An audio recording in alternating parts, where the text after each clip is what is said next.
Bonjour à toutes et à tous.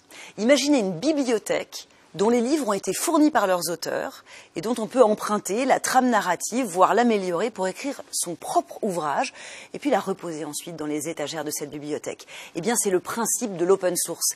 Des logiciels dont le code source est accessible à tous et que l'on peut utiliser à des fins académiques ou commerciales en fonction des licences qui leur sont attachées.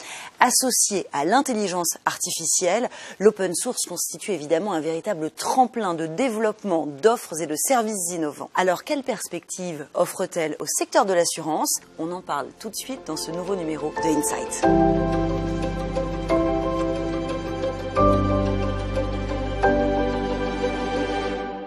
Je vais en parler avec mes deux invités aujourd'hui. Bonjour à tous les deux. Bonjour. Bonjour. Alors, Sébastien Connor, vous êtes Chief Data Scientist et vous êtes responsable du Data Lab de BNP Paribas Cardiff. Bienvenue.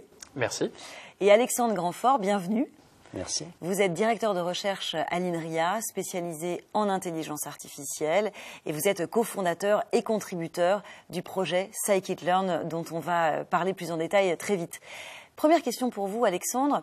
Cette notion de partage, elle est vraiment inhérente à l'open source, n'est-ce pas? Alors, l'open source, c'est quoi? C'est du code qui est libre d'accès et qui est libre d'utilisation. Donc, ça permet d'avoir n'importe qui utilise ces logiciels-là, mais ça permet aussi à n'importe qui de pouvoir y contribuer.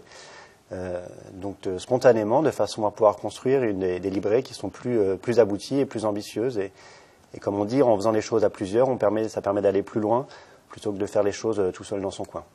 Alors, aller plus loin, c'est ce que vous avez en tête, vous, Sébastien, au sein du Data Lab, quand vous travaillez justement en open source? Alors, le monde de l'open source en data science et en intelligence artificielle est aujourd'hui très dynamique et très riche. C'est un formidable potentiel d'innovation pour toutes les entreprises du monde entier et tous secteurs confondus. Notre mission, c'est de travailler à la valorisation des données dont nous disposons pour le bénéfice de nos clients assurés et de nos partenaires. Par exemple, en améliorant la qualité ou l'efficacité de nos services existants ou en créant des services innovants. Et donc, qui travaille au sein de ce Data Lab, Sébastien? Les analytics managers qui accompagnent les pays, les métiers dans l'implémentation de briques d'intelligence artificielle et les data scientists qui sont les développeurs de ces modèles statistiques et d'intelligence artificielle. Leur grande valeur ajoutée, ça va être de rendre concrètement opérationnelles ces briques qui sont à notre disposition dans nos process business. On va voir maintenant un cas concret avec Scikit-learn, cette librairie donc, que vous avez créée, Alexandre, qui est en langage Python. Comment est né ce projet? Quelles sont ses spécificités? Donc Scikit-learn, ça a vraiment, je dirais, grossi ou commencé à émerger il y a presque 10 ans dans une équipe INRIA à laquelle j'appartiens aujourd'hui, dans une perspective d'avoir un impact sur les neurosciences, sur des problématiques de santé.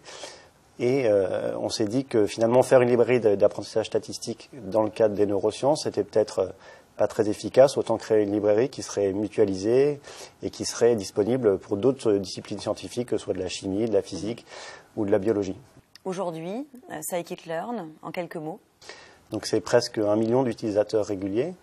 Et donc c'est des gens qui ont besoin aujourd'hui de faire de l'apprentissage statistique, du machine learning, essayer de faire des algorithmes qui sont intelligents, qui sont capables de prédire et qu'on a entraînés à partir d'exemples.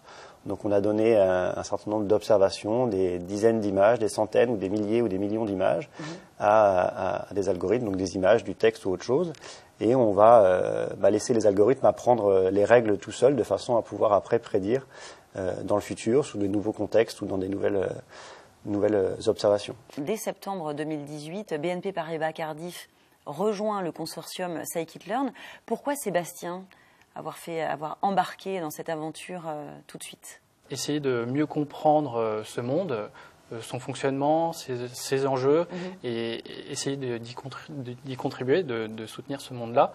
Ça nous paraît essentiel chez BNP Paribas Cardiff en tant qu'entreprise innovante et puis finalement utilisatrice de l'open source. Et vous apprenez, vous aussi, c'est aussi du learning pour vos propres équipes en fait, cette collaboration. Ça nous donne l'occasion d'interagir avec des chercheurs, des ingénieurs, des développeurs de haut niveau qui font partie pour la plupart de centres de recherche internationaux, de renommée internationale, comme l'INRIA où travaille Alexandre. Alexandre, pour vous, c'est quoi le côté gagnant-gagnant? Donc, il y a deux ambitions. C'est déjà de comprendre les usages de ce qu'on développe dans un contexte privé et industriel ou business. Donc nous, on découvre plein de choses sur les limites des outils qu'on développe, ça nous permet de les améliorer. Et puis l'autre aspect, c'est que ça nous permet aussi de pérenniser la situation des ingénieurs qu'on embauche. Aujourd'hui, le consortium, c'est 4 personnes, dont 3 ingénieurs, et qui sont là pour répondre aux utilisateurs, apporter des améliorations sur les fonctionnalités. Et ça, c'est rendu possible grâce au mécénat aujourd'hui du consortium. Quelle offre a été développée par BNP Paribas Cardif en utilisant Scikit-learn ? Alors, on utilise Scikit-learn dans une brique de service qu'on appelle en interne Cardix, pour Cardiff Document Extraction. Cette brique de service, elle vise à accélérer le traitement de certains sinistres. Donc, nos clients nous envoient des pièces justificatives et le service Cardix permet de classifier automatiquement, selon leur nature, ces documents et d'en extraire l'information qui est nécessaire à la validation des sinistres. Ça permet d'apporter un certain confort, une productivité au service de gestion de sinistres et puis aussi potentiellement d'automatiser certains sinistres simples afin de répondre le plus rapidement possible à nos clients sinistrés. L'open source, une vraie opportunité pour l'assurance. Merci à vous deux pour votre éclairage. Merci à vous de nous avoir suivis et à très bientôt pour un nouveau numéro de Insight.